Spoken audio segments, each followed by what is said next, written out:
السلام علیکم ورحمۃ اللہ وبرکاتہ۔ الحمدللہ رب العالمین والعاقبۃ للمتقین والصلاة والسلام علی سید الانبیاء والمرسلین، اما بعد فاعوذ باللہ السمیع العلیم من الشیطان الرجیم۔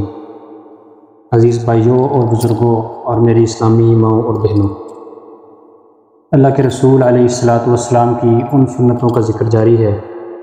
جنہیں عمومی طور پر لوگوں نے بھلا دیا ہے، یا تو کلی طور پر لوگ انہیں بھول چکے ہیں، یا اکثریت کو ان سنتوں کا علم ہی نہیں ہے، اور اگر علم ہے تو عمل نہیں ہے۔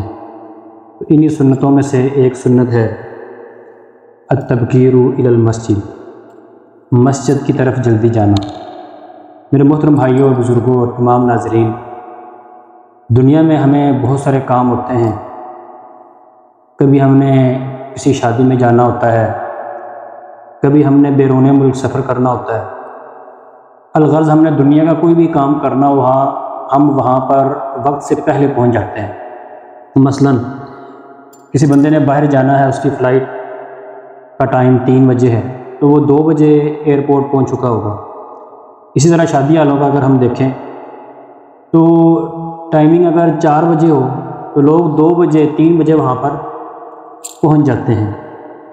اور وہاں پر پہلے جانے کا کوئی خاص ثواب بھی نہیں ہے۔ لیکن اللہ کا جو گھر ہے، مسجد ہے، اس کی طرف اگر ہم جلدی جائیں گے تو اس کا فائدہ بھی بہت ہے اور اس کا ثواب بھی بہت زیادہ ہے۔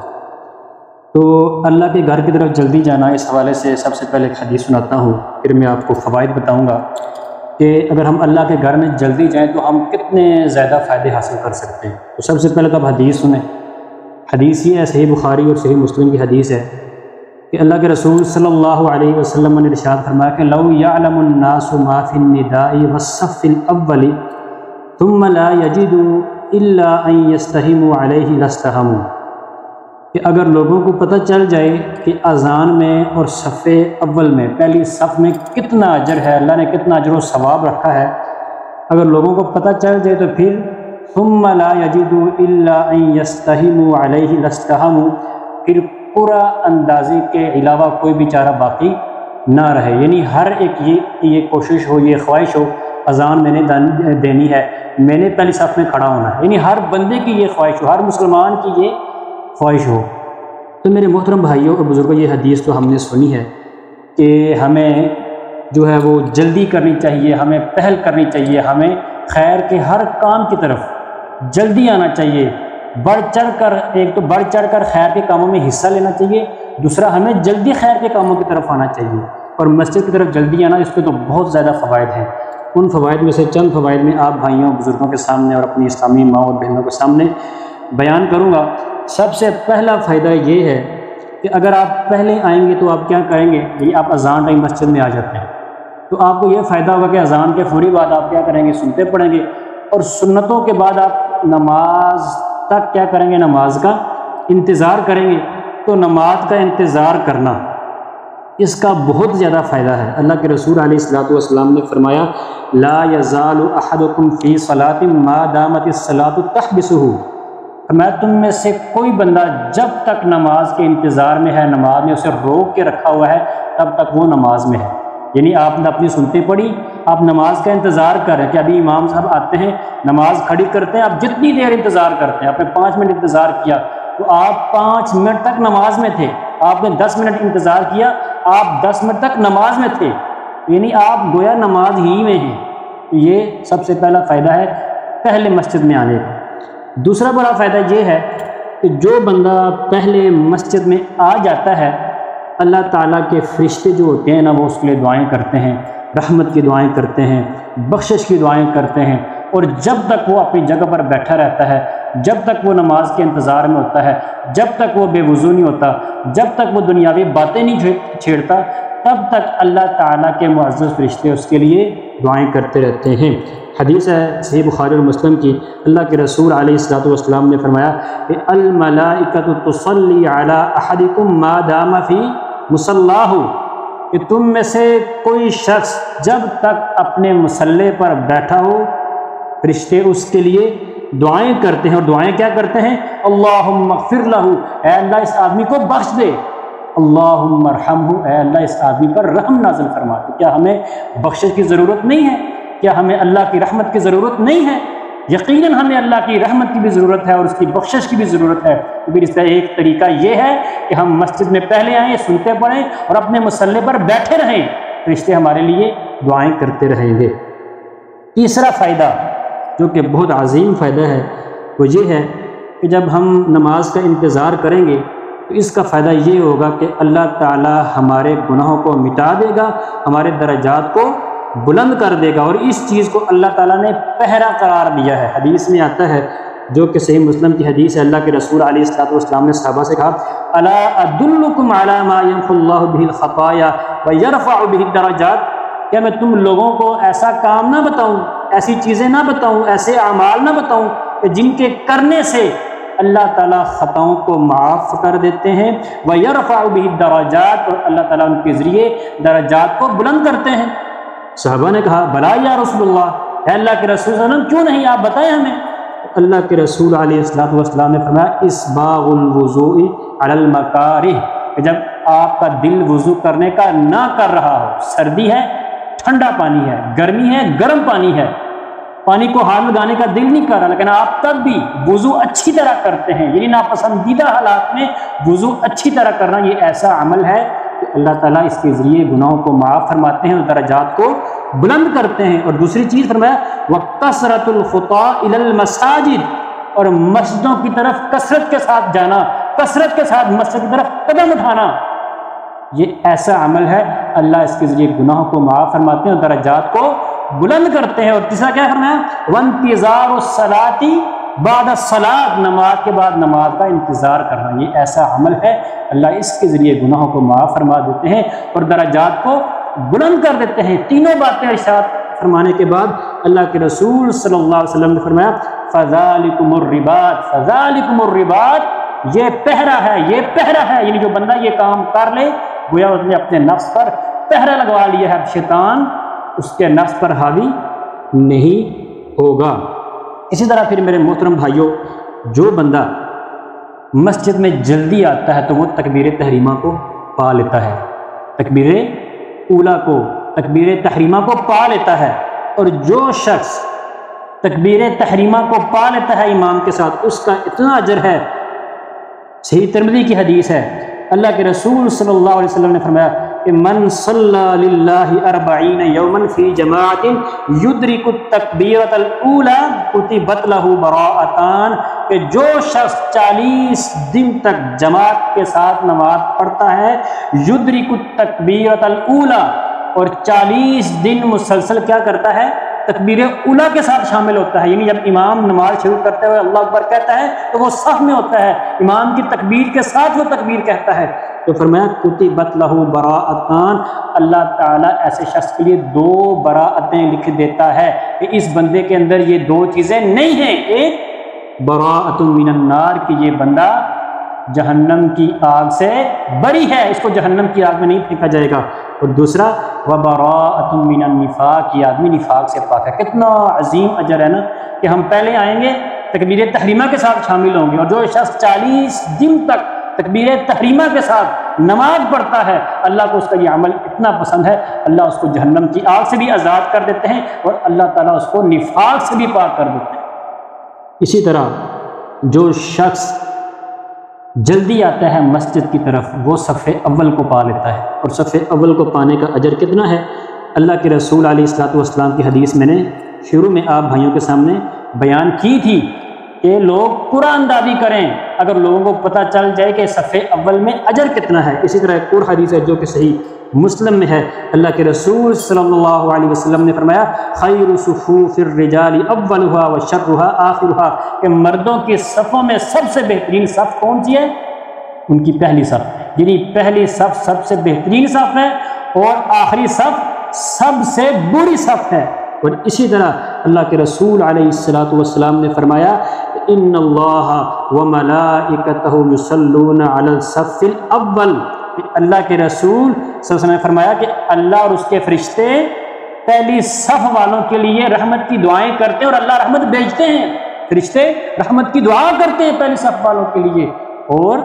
اللہ رحمت نازل فرماتے ہیں۔ اور ایک اور حدیث اللہ کے رسول علیہ الصلوۃ والسلام کے بارے میں آتا ہے، صحابی رسول فرماتے ہیں وَكَانَ صلی اللہ علیہ وسلم يَسْتَغْفِرُ لِلصَّفِّ الْمُقَدَّمِ ثَلَاثًا وَلِلثَّانِي مَرَّةً، کہ اللہ کے رسول صلی اللہ علیہ وآلہ وسلم نے پہلی صف والوں کے لیے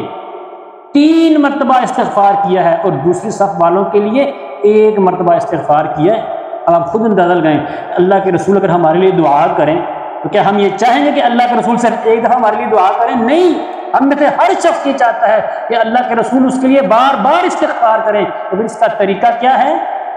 کہ ہم صف اول میں کھڑے ہوا کریں، اور صف اول میں کھڑے ہونا ہمیں تب نصیب ہوگا جب ہم مسجد کی طرف جلدی آنے والی سنت پر عمل کریں گے۔ اسی طرح پھر میرے محترم بھائیوں، جو شخص مسجد میں جلدی آتا ہے تو جلدی آنا مسجد میں یہ اس بات کی دلیل ہوتی ہے کہ اس بندے کا اللہ کی مسجد کے ساتھ تعلق ہے، اللہ کی مسجدوں کے ساتھ یہ جڑا ہوا ہے، اس کا دل معلق ہے اللہ کی مسجدوں کے ساتھ۔ اور جس کا دل اللہ کی مسجدوں کے ساتھ معلق ہو، اللہ کو اس کا یہ عمل اتنا پسند ہے، اللہ کے رسول صلی اللہ علیہ وسلم نے فرمایا، بخاری اور مسلم کی حدیث ہے کہ 7 قسم کے خوش نصیب لوگ ہیں جنہیں روز قیامت اللہ اپنے عرش کا سایہ نصیب فرمائے گا، اور اس دن عرش کے سائے کے علاوہ کوئی سایہ بھی نہیں ہوگا۔ ان 7 قسم کے خوش نصیب لوگوں میں سے ایک خوش نصیب آدمی وہ ہے وَرَجُلٌ مُعَلَّقٌ قَلْبُهُ بِالْمَسْجِدِ إِذَا خَرَجَ مِنْهُ حَتَّى يَعُودَ إِلَيْهِ، کہ ایک آدمی وہ ہے جس کا دل مسجد کے ساتھ جڑا ہوا ہے، وہ تعلق بالمساجد کا قائل بھی ہے اور وہ اس پر عمل کرنے والا بھی ہے۔ فرمایا جس آدمی کا دل مسجد کے ساتھ جڑا ہوا ہے، وہ مسجد سے نکلنے کے بعد پھر مسجد کے آنے کے انتظار میں ہوتا ہے، پھر آ جاتا ہے، پھر نکلتا ہے، پھر مسجد میں لوٹ آتا ہے۔ فرمایا اللہ کو یہ آدمی اتنا پسند ہے کہ اللہ اسے قیامت کے دن اپنے عرش کا سایہ نصیب فرمائے۔ اسی طرح پھر میرے محترم بھائیوں، جو شخص پہلے مسجد میں آتا ہے وہ سب سے بڑا فائدہ یہ اٹھاتا ہے کہ اذان پڑھ کے، اذان سن کے، اگر وہ دعا وہ سنتے پڑھتا ہے سنتوں کے بعد، اگر اس کو 5 منٹ ملتے ہیں، 10 منٹ ملتے ہیں، تو وہ اللہ تعالیٰ سے دعا کر لیتا ہے۔ اور اذان اور اقامت کے درمیان دعا کرنا یہ ایسا عمل ہے اور اللہ کو اتنا پسند ہے کہ اللہ کے رسول صلی اللہ علیہ وسلم نے فرمایا لا يرد الدعاء بین الاذان والاقامہ۔ انس رضی اللہ تعالیٰ عنہ کی حدیث ہے کہ رسول اکرم نے فرمایا اذان اور اقامت کے درمیان اللہ دعا رد ہی نہیں کرتے، اور ہم اس وقت مسجد میں ہوتے ہی نہیں ہیں، ہم تو مسجد میں آتے ہی تب ہیں جب امام صاحب تکبیر تحریمہ کہہ چکے ہوتے ہیں۔ اگر ہم پہلے آئیں، مسجد میں جلدی آئیں، تو ہم اس سنت پر عمل کر کے اپنی دعائیں، اپنی پریشانیاں، اپنی مشکلات اللہ کے سامنے رکھ سکتے ہیں، اللہ سے دعا کر سکتے ہیں۔ اور یہ ایسا وقت ہوتا ہے کہ اس وقت میں کی جانے والی دعا اللہ تعالیٰ رد نہیں فرماتے۔ اسی طرح پھر میرے محترم بھائیوں، جو بندہ پہلے آئے گا یقیناً اس کے پاس وقت ہوگا تو وہ پھر بھاگ کر نہیں آئے گا، وہ آرام اور سکون سے آئے گا۔ کیوں؟ اس کو پتہ ہوگا ابھی اذان ہونی ہے، پھر اذان کے بعد سنتے پڑھوں گا آرام سے، ابھی بہت وقت ہے، نماز کھڑی ہونے میں ابھی 20-25 منٹ باقی ہے، وہ آرام سے آئے گا۔ اور جو بندہ پیچھے رہے گا، پیچھے رہنے والوں میں سے ہوگا، تو پھر میرے محترم بھائی وہ کیا کرے گا؟ وہ بھاگ کے آئے گا، بھاگا ہوا ہوگا، اس کی سانس بھی پھولی ہوئی ہوگی، وہ جلدی جلدی آئے گا۔ جو شخص جلدی جلدی آتا ہے، اور اللہ کے رسول علیہ السلام نے سختی سے معنی فرمایا کہ علیکم السکینۃ والوقار، کہ سکینت کو، سکون کو اور وقار کو لازم پکڑو۔ یہ جب نماز کے لیے آؤ تو بھاگتے ہوئے نہ ہو، سکون سے آؤ، آرام سے آؤ، وقار اور عزت کے ساتھ آؤ۔ پھر میرے محترم یہ تو فوائد ہیں۔ اگر ہم اپنے اسلاف کو دیکھیں تو یقین مانیں ان کی زندگیاں ایسی تھیں کہ ان کی زندگیوں کو، ان کی حالات زندگی پڑھ کے ہمیں رشک ہوتا ہے کہ ہمارے اسلاف اتنے اعلیٰ اور اتنے افضل تھے۔ آتا ہے ربیعہ بن یزید کے بارے میں، وہ خود کہتے ہیں کہ ما اذن المؤذن لصلاۃ الظہر منذ 40 سنة الا وانا في المسجد الا ان اكون مريضا او مسافرا، کہ 40 سال تک ایک دفعہ بھی ایسا نہیں ہوا کہ مؤذن نے ظہر کی اذان دی ہو اور میں مسجد سے باہر ہوں۔ یعنی 40 سال مسلسل ایسا ہوا ہے کہ میں مؤذن کے اذان دیتے وقت مسجد میں ہوا کرتا تھا، 40 سال، 40 دن نہیں، 40 نمازیں نہیں، 40 سال، 40 ہفتے نہیں، 40 مہینے نہیں، 40 سال تک ان کی زندگی کے ایسے تھے کہ ظہر کی اذان ہوتی تو اذان کے وقت وہ مسجد میں ہوا کرتے تھے. ہاں کہتے ہیں ہاں الا ان اکون مریضا او مسافر، ہاں اگر کبھی بیمار ہوا یا کبھی سفر کی وجہ سے میں نہ آ سکا تو یہ الگ بات ہے. اسی طرح پھر اللہ اکبر، سعید بن مسیب خود اپنے بارے میں کہتے ہیں کہ کبھی بھی 50 سال تک 50 سال تک کبھی بھی ایسا نہیں ہوا کہ میری تکبیر اولیٰ چھوٹی ہو. 50 سال، 50 نمازیں نہیں، 50 ہفتے نہیں، 50 مہینے نہیں،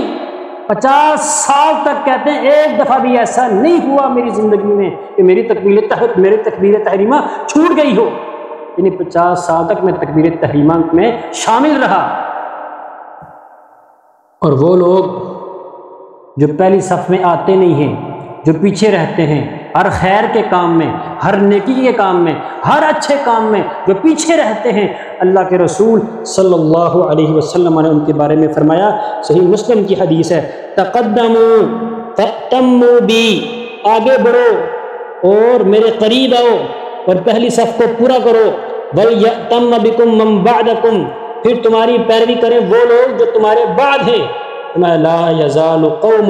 يتأخرون حتى يؤخرهم اللہ، کہ قومیں ہمیشہ پیچھے ہٹتی رہیں گی، تاخیر کرتی رہیں گی، خیر کے کاموں سے پیچھے ہٹتی رہیں گی. وہ اتنا خیر کے کاموں سے پیچھے ہٹیں گی حتى يؤخرهم اللہ، کہ اللہ انہیں مؤخر ہی کر دے گا، اللہ انہیں پیچھے ہی کر دے گا. وفی روایت وفی النار، اور ایک روایت میں یہ الفاظ ہیں وفی النار،